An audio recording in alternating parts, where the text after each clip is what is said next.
Assalamu alaikum wa rahmatullahi wa barakatuhu. We have not got rid of Abdurraheem just yet. We have a bonus video specially for you, going into a little bit more detail on some of the conversations you might have with Christians and atheists. So Abdurraheem, in regards to Christianity first, some Christians will say, well, Jesus is God. He's able to do anything. He is God. Or they might even say, well, he's actually Son of God. Yeah. How would we deal with that contention specifically? This is a very important issue, and contrary to what many people may think, Go Rap is actually most effective with Christians. Right. Now, if we go back to the discussion about God's existence, what I often do with Christians is ask them to rationalize the existence of God. So I say, you explain to me how you know this universe has a creator. By and large, sooner or later, the Christian will come up with pretty much the same arguments. Of course, Christians do believe that there is one unique, self-sufficient, eternal creator who is free from space and time. However, they immediately contradict that belief by claiming that Jesus is that creator, Right. or that Jesus is part of the creator or part of a trinity along with that creator. Now, the problem with this from the Christian's point of view is that this is a belief that can never be explained through reason. In other words, it is irrational. Right. And it's not only irrational, it's impossible by the very definition of impossibility, because what their belief requires is that you believe that something is its opposite. Right. That's why right at the beginning I like to introduce what I call it universal principles. I mean, that may just be complicated terminology for people, but they're just the principles of common sense. Something doesn't come from nothing. Where you see something ordered, something's ordered it. And these are things that can lead us to know that God exists. But also, something can't be its opposite. So I gave the example of the circle. Yeah. The circle can't be a square and be a circle at the same time. You could take a circle, fit it inside a square, or take a square, fit it inside a circle. You can stretch the circle to make a square, but you can't have the circle being a square and being a circle both at the same time. But this is the problem. The very reason and logic we use to show that there must be a creator, a unique creator who is different from the universe, also immediately necessitates or proves that Jesus or Krishna or Buddha or any other human, they can't be God. Right. Because by definition, God is infinite. By definition, human beings are finite. By definition, the nature of God is self-sufficient. By definition, the nature of human beings is they are needy. Yeah. So what we saw manifest in Jesus is not godly attributes, they are human attributes. What was manifest about him is that he ate food, he breathed air, he was born, he grew up, he was circumcised, he rode a donkey, he felt hungry, he got tempted. These are all human attributes. These are not the attributes of God. And the point is, they would say, well, he was both God and man, but something by definition can't be, because God is the opposite of what man. They are opposites. They're on the opposite scale of the spectrum. Right. God is creator, human is creation. God is self-sufficient, humans are needy. God is the one who is worshipped, humans are the ones who worship. Yeah. So it goes on and on. Yeah. Sure. God does not pray to anyone, but Jesus prayed. Yeah. So that's the point. And this is the point that Allah makes in the Quran. That if God wanted to destroy Jesus and Mary and everything in the heavens and the earth, who could stop him? Meaning, Jesus was powerless before the power of God. Therefore, he can't be the same as God. Sure, sure. Right? So, I mean, the Christian can believe this if they want to, but Yeah. they can never, and that's why we go back to, and that's when I said I had this conversation with the Christian. When he brought this up, I said, what happened to the man in the red light? Remember we agreed to use common sense and reason? Okay? And it's very problematic from other angles as well, because now the Christian is telling us that a person is going to go to hell forever for refusing to believe something impossible. Right.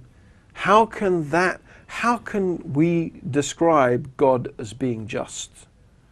How can you describe God as being just when he is going to burn people for refusing to believe an impossibility? And the way that I often present this to the Christian in a very stark and a very real and a very poignant way, I say, look, imagine you're standing in front of God and I'm standing in front of God on the day of judgment. And God says to you, God says to me, why didn't you believe Jesus was God? Why didn't you believe that I was Jesus, or Jesus was me, or Jesus was God, or whatever way God would put it, right? Well, I would say, how can I believe you're the creator of the heavens and the earth? Jesus was a little man on a dot of a planet that is a dot, and a galaxy that is a dot, and the whole universe is a dot before your throne. How can I believe that this was equal to you? You're the creator of all things. How can I say such a thing about you? If God picks me up and puts me in hell, I'll never feel that justice was done. Yeah. I will never feel I deserved it. But if a Christian stands in front of God on the day of judgment, as they will, and God will say to them, why did you worship this human I created and you made him equal with me? What are you going to say? And if God picks you up and puts you in hell as a Christian, you'll know you deserve to be there. Until now, I don't know any Christian who's been able to say anything to that. Right. Now, one of the comebacks Christians have is, well, God can do anything. This is a classic. God can do anything. And obviously, that's highly problematic. So what I would say is, well, look, as Muslims, there's a certain way we talk about God. We don't like to say God can't do this and God can't do that. It's not the way to talk about God. However, in reality, we're going to be confronted with one of two things. Either we would say God could do it, but he never would, or God can't do it. Right. So what I usually do is give an example to a Christian. The example I often give Christians is I often say to them, can God do something evil? Right. Now, their reply is one of two things. Either they say, no, God can't do anything evil. I say, why not? Because God is good. I say, but you said God can do anything. Yeah. So that they've contradicted themselves. Sure. Or I say to them, or they say, God could do something evil if he wanted to, but he never would. I would say, why not? Because that's not his nature. They reply, God is good, and the good God does not do evil things. I say, but it's the same with all of God's attributes. Just as a good God doesn't do evil things, an eternal God doesn't become a temporary man. A self-sufficient God does not become a needy person. It's the same thing, the same rule applies, not only to God's goodness, but all of the attributes of God. You can either say one of the two things, no, God can't do it, because God is so far removed from being able to from doing evil. Because it's the attribute, the quality of God that God is good, but it's also the quality of God that he's self-sufficient. Yeah. That he's unconfined by space and time and so on and so forth. So this is basically what one says to the Christians. So what if they say, well, okay, that's fine, but Jesus is actually Son of God? How would you respond to that? This is a little bit more tricky. Right. In the sense that the term Son of God has a meaning that is, it has a potential meaning that is, I wouldn't say harmless, but it has a sort of neutral, it has a potential neutral meaning. But it also has a meaning that is just simply, again, ridiculous in respect to God. So the way I use an example. I say, what do you mean by Son of God? When you say he's the Son of God, what actually do you mean by that? Do you mean that he's literally the Son of God, begotten, not made, as they claim? Because if you're saying that, then you'll have to say that God had sexual intercourse. because that's literally what a literal son is. Yeah. Literally, a son is a product of sexual intercourse. Are you saying God had sex? I would say it to them, quite frankly. Now, most Christians would say no. If they say yes, then I'd honestly say there's no conversation with that person. I don't know what to say to someone at that stage, right? Most of them say, so what do you mean? So he's not really the Son of God then? He's not literally the Son of God? Do you mean sort of God adopted him as a son? Let me give you an example again of why this is absurd. Imagine I had, with me today a bowl, Right. a fish bowl, and inside the fish bowl was a fish, Floppy. Yeah, Floppy the fish. I say to you, this is Floppy, my son. Okay. You'd say, you're crazy. You're crazy, that's a fish. I say, no, it's my son. The adoption papers are coming through next week. Under the new liberal laws that we have in this country. He eats dinner with me at the table, he has a room in the house, he's my son. But you'd say, look, that's a fish, you're a human being. You can't adopt a fish as your son. It doesn't have any meaning. You can only adopt something as a son which is like you, a human being. In fact, that's generally how humans historically have insulted each other, by calling them, you cow, you pig, you dog, you son of a whatever, right? Because why? You are equating a human being with something lower than it, okay? And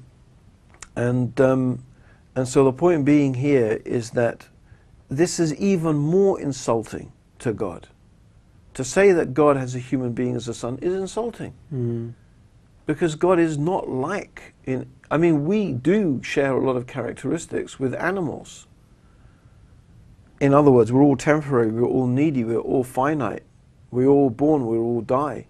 God does not have any of those attributes. It's the opposite. It's opposite. So to equate the Creator with having as his son a human being is actually insulting God. It's insulting God, and it has no meaning. If by Son of God, what is meant is, as it has the use in Semitic languages, and this is where I don't want to go into this because I guess that would be another level of I don't want to go too much into it because we'd have a long conversation about the origins of the use of the term Son of God and what it meant in Hebrew languages and Roman, and Latin and Greek and so on and so forth. But even in Semitic languages, in Arabic we have this Abu Huraira. It doesn't mean he literally fathered a kitten. Right. It just means he's from the father of, he means he loves that thing. So if it means God loved him, fine. We don't have objection to that conceptually, although the use according to Islam is not allowed. Right. God has not allowed that. God has not allowed us to use this term in referring to other human beings, that we are the sons of God. We are the slaves. We are the created, we are the servants, the slaves, the creatures. Maybe the slave is not the best translation. We're the creatures of God. Sure. All created by God and totally under the power of God. Sure. So that's generally how I'd refer. Okay, excellent. So now going into the discussion where you'd have some discussions with atheists, they will pose some general common contentions. For example, evolution. How would you deal with somebody that is talking about evolution to you? Yeah, a lot of people, evolution, the idea of evolution is so ingrained in people now that they use evolution in areas where even science itself doesn't even claim that evolution has any place. Right. So, when you say, how did the universe exist? It evolved. But no scientist that I know of claims the universe evolved in the sense that they claim that evolution happens. Right. Because evolution, according to them, is a product of random mutation of DNA plus natural selection. So there has to be DNA. So there has to be a process of the DNA mutating and changing, which changes the blueprint of how the physiology, how outwardly a creature appears, and then through natural selection, the most beneficial and successful mutations and changes are selected, and that's how bit by bit, creatures change. And but there's no way of applying that to the universe. planets, stars and galaxies do not have DNA. There's no way for them to mutate and be randomly selected. Yeah. Yet the level of organization and the level of systemization in the universe is so much more than in biology. Yeah. You know, I mean, astrophysicists and nuclear physicists, and they've described, you know, at the atomic level, for example, the universe is like a massive mathematical formula. Mathematics is the language of the universe. Right. It's mathematical. We live in a mathematical universe. It's incredible to me how anyone could conclude except that there must be behind this, you know, an intelligence of a astronomical order. Right. How do you get such a mathematical universe? How? The logical explanation is there's wisdom and power and intelligence behind it of an amazing magnitude, and it would seem obvious to me that a person looking at all of that would know that. And there's no way for evolution to happen. Yeah, evolution is biological species are relatively simple, and that's something the Quran says, that your creation is nothing in terms of compared to the creation of the heavens and the earth. So, you know, the creation of human beings, of life on earth, is a relatively simple process compared to the creation of the universe itself. So evolution doesn't get a look in GoRap anyway. Because if a person says evolution, they said, I'm not talking about, you know, animals and creatures. The mobile phone is an inanimate object. It's not living. It may appear to you like it is. It's not. There's nothing living in a mobile phone. It's just a collection of various materials collected together in a clever way to make it work as a tool. Sure. Right? Yeah. So it's the same thing. We're not claiming when we use our GoRap, we avoid, and I think it's better to avoid things like, you know, the camels and the creatures. And although they're amazing and they are signs, without doubt, there are signs in those things. But when you're actually giving dawah, it's useful to avoid them because this narrative of evolution is very strong, and you say, well, I didn't even mention living species. I'm talking about a whole arena where evolution does not apply. So what's your explanation? Right. So basically saying that that evolution itself doesn't actually deny that we have a creator, an intelligent creator. Because within the GoRap itself, because we've been talking about the cosmos and our universe, we don't even go into biology. No, we don't. In other words, evolution does not get a look into GoRap. Right. I mean, evolution is a different discussion altogether. Sure. Right? But again, it's just effective dawah technique. It's not that it's not a good topic to talk about. It's just that, look, if we can avoid that contentious issue by sidestepping it altogether and show there's more powerful arguments by looking in different areas to accept God's existence, evolution becomes irrelevant. It's an irrelevancy. We're not talking about evolution of species, we're talking about the universe itself.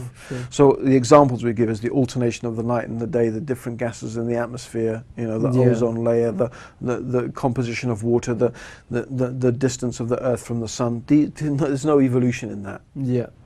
Sure. Okay, excellent. So for example, with some atheists, I know we've kind of touched upon this, but one of the key contentions that always bring up is who created God.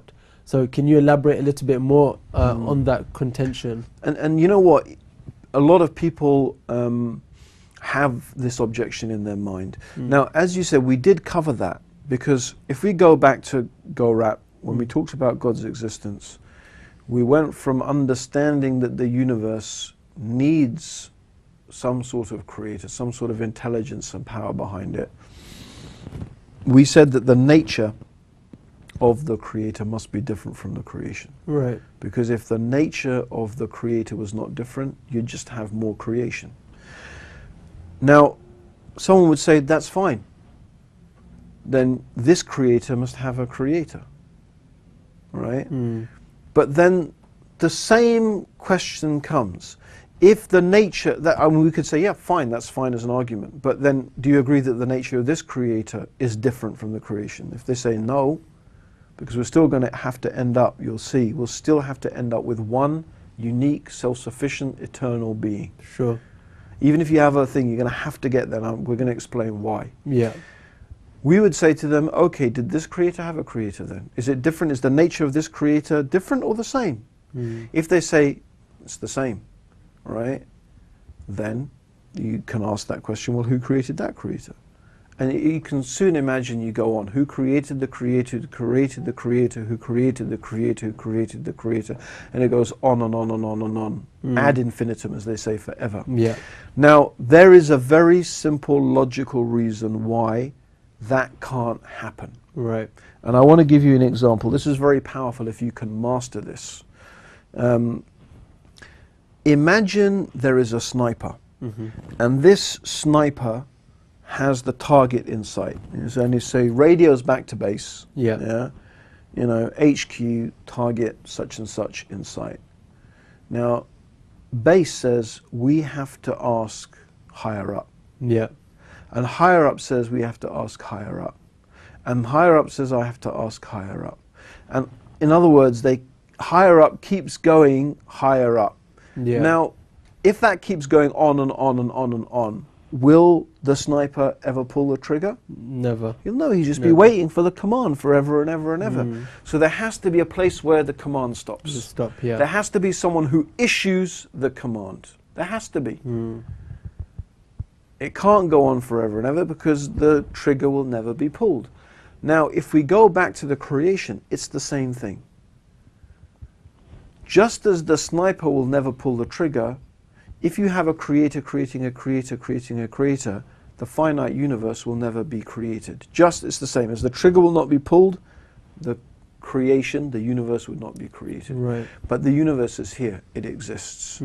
The fact of the existence of the universe is synonymous to the sniper pulling the trigger. The finite universe must lead us to the belief that there must be an infinite cause of the universe. Yeah. Right? And there's good reasons and compelling reasons to believe that infinite cause is intelligent, has wisdom and power and intelligence.